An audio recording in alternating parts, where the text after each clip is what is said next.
Assalamualaikum warahmatullahi wabarakatuh. Kita jumpa lagi di Bengkel Engineer.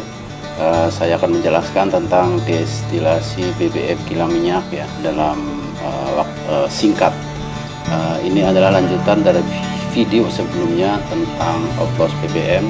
Ada baiknya saya perlu menjelaskan destilasi singkat kilang minyak. Nah, ini silahkan teman-teman lihat video sebelumnya tentang oplos BBM ya, benarkah? Silahkan lihat di video sebelumnya. Nah, ini adalah gambaran umum tentang destilasi kilang minyak. Lihat dari block flow diagram ini. Jadi ada dua destilasi power ya. Ini adalah crude distillation unit, kemudian ada vacuum distillation unit. Jadi ada minyak mentah disimpan di dalam tangki-tangki, kemudian diproses, dihilangkan kandungan airnya, kemudian di kandungan garamnya dihilangkan, kemudian diproses lewat CDU, crude distillation unit. Kemudian berikutnya adalah vacuum distillation unit, VDU.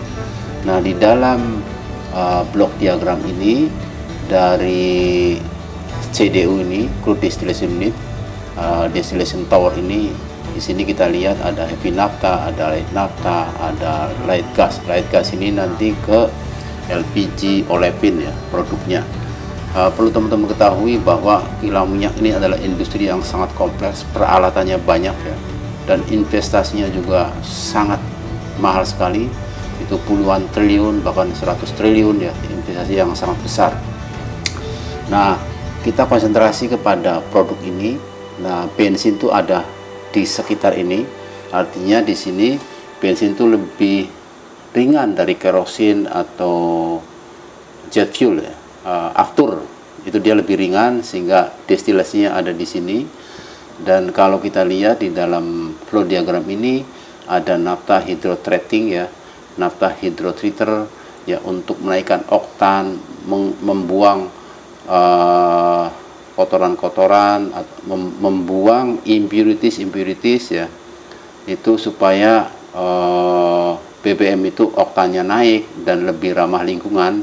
Itulah ada namanya naphtha hydrotreater untuk menghasilkan BBM dengan oktan tinggi dan ramah lingkungan.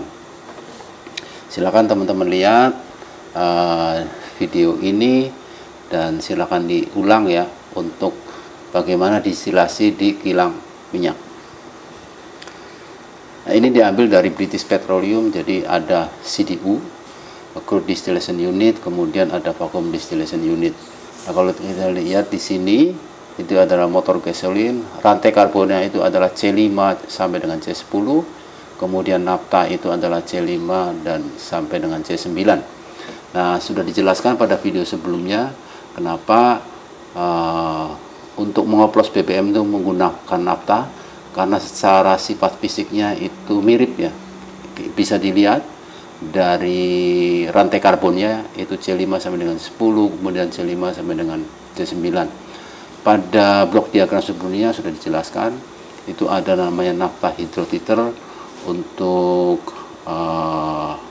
mengurangi impurities dan kemudian menaikkan oktan dan supaya bensin itu adalah lebih ramah lingkungan. Nah, di sini bisa dilihat ya, dari sisi boiling range itu titik didihnya, kemudian flash pointnya, titik nyalanya ya, bisa dilihat bahwa bensin itu adalah 0 sampai 200 derajat Celcius untuk boiling range atau titik didihnya, kemudian naphtha itu 100 sampai 177. Jadi masih dalam range bensin dan naphtha itu adalah mirip-mirip ya, sifatnya dekat. Kemudian juga flash pointnya juga tidak terlalu jauh. Kalau lihat dari sini kurang lebih mirip-mirip ya, walaupun tadi sudah dijelaskan di dalam blok diagram sebelumnya. Di sini itu ada gasolin ya atau bensin, itu di atasnya kerosin karena bensin lebih ringan dari kerosin. Bisa juga dari heavy naphtha itu di hydrotreater ya, menghasilkan bensin ya dengan kualitas yang baik, oktan tinggi dan ramah lingkungan.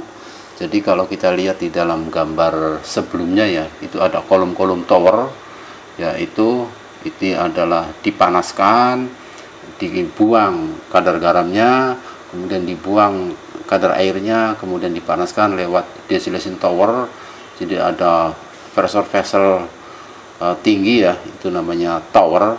Nah di sini paling bawah tuh aspal, paling berat ya.